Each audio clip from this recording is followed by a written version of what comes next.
வீட்டு பணி செய்வதற்காக சவுதி அழைத்து செல்லப்பட்ட இந்திய பெண் கஸ்தூரியின் வலது கை வெட்டப்பட்ட சம்பவம் மற்றும் அவருக்கு நேர்ந்த கொடுமைகளை வெளியுறவுத்துறை அமைச்சர் சுஷ்மா ஸ்வராஜின் கவனத்திற்கு நியூஸ் 7 தமிழ் தொலைக்காட்சி கொண்டு சென்றது. இதன் எதிரொலியாக கஸ்தூரியின் வழக்கு சவுதியில் சிறப்பு கவனம் பெற்றுள்ளது. இதுகுறித்த விவரங்களை இனி காணலாம். வேலூர் மாவட்டம் காட்பாடி அருகே மூங்கிலேரி கிராமத்தைச் சேர்ந்த கஸ்தூரி கடந்த ஜூலை மாதம் சவுதி அரேபியாவுக்கு வேலைக்காக சென்றார். அங்குள்ள பணக்காரர் ஒருவர் வீட்டில் பணியாற்றிய கஸ்தூரி ஒரு கட்டத்தில் கடும் சித்திரவதைகளுக்கு ஆளானார். அங்கிருந்து தப்ப முயன்றபோது அவரது வலது கையை வீட்டின் உரிமையாளர் வெட்டியுள்ளார். உயிருக்கு ஆபத்தான நிலையில் மருத்துவமனையில் சிகிச்சை பெற்று வந்த கஸ்தூரியின் அவலநிலை பற்றிய வீடியோ பதிவு நியூஸ் 7 தமிழுக்கு கிடைத்தது. அதனைத் தொடர்ந்து வெளியுறவுத்துறை அமைச்சர் சுஷ்மாவிற்கு நியூஸ் 7 தமிழ் அனுப்பிய மின்னஞ்சலை அவரது அலுவலகம் சவுதி அரேபிய தலைநகர் ரியாதில் உள்ள இந்திய தூதரகத்திற்கு அனுப்பியது. உடனடியாக மருத்துவமனையில் உள்ள கஸ்தூரியை இந்திய தூதரக முதன்மை செயலாளர் திரு அனில் நாட்டியால் உள்ளிட்டோர் நேரில் சந்தித்து நடந்த சம்பவங்களை கேட்டறிந்தனர். பின்னர் கஸ்தூரிக்கு அளிக்கப்பட்டு வரும் சிகிச்சைகள் பற்றியும் மருத்துவர்களிடம் அவர்கள் கேட்டறிந்தனர். கஸ்தூரியிடம் தொலைபேசியில் தொடர்பு கொண்டு பேசிய தூதரக அதிகாரிகளிடம் தனக்கு உரிய இழப்பீட்டை பெற்றுத்தர வேண்டும் என கஸ்தூரி கோரிக்கை விடுத்துள்ளார். நான் சும்மா எப்படி சார் வர முடியும்? எனக்கு எதுவுமே இல்லை சார்.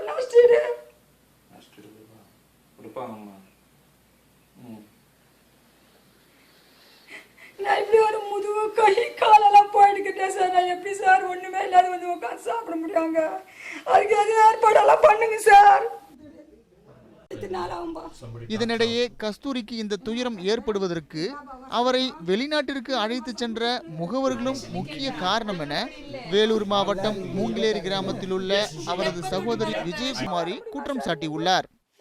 மேலும் கஸ்தூரியின் நிலையை அவ்வப்போது தெரிவித்தமைக்கு நியூஸ் 7 தமிழுக்கு தன்னுடைய நன்றியையும் பகிர்ந்து கொண்ட விஜயகுமாரி தனது சகோதரி நாடு திரும்ப வேண்டும் என்பது தங்களது எதிர்பார்ப்பாக உள்ளது என்றும் தெரிவித்தார். இதுக்கிடையில நியூஸ் 7 சேனல் தான் இது இவங்களை போய் என்கிட்ட அணுகுனாங்க.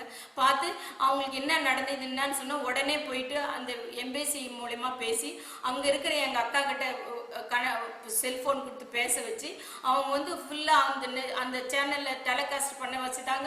இப்போ அந்த மாவட்டத்தில் இருக்கிற எல்லாருக்குமே தெரிஞ்சிருக்குங்க இந்த மாதிரி விஷயம், இந்த மாதிரி நடந்திருக்கு கஸ்தூரிக்கு அப்படின்னு சொல்லிட்டு எல்லாருமே அந்த சேனலை பார்த்துட்டு எல்லாம் ஃபோன் பண்ணி பதறினாங்க. அப்படி அதுக்கப்புறம் தாங்க இப்போ அது மூலமா இந்த கவர்மெண்ட்டுக்கு போய் சேர்ந்து அந்த கவர்மெண்ட்ல அவங்க இம்மீடியட்டா அவங்க ஆக்ஷன் எடுக்கணும், அவங்க நல்லபடியா உயிரோட கொண்டு வரணும்னு நாங்க எதிர்பார்க்கறோங்க.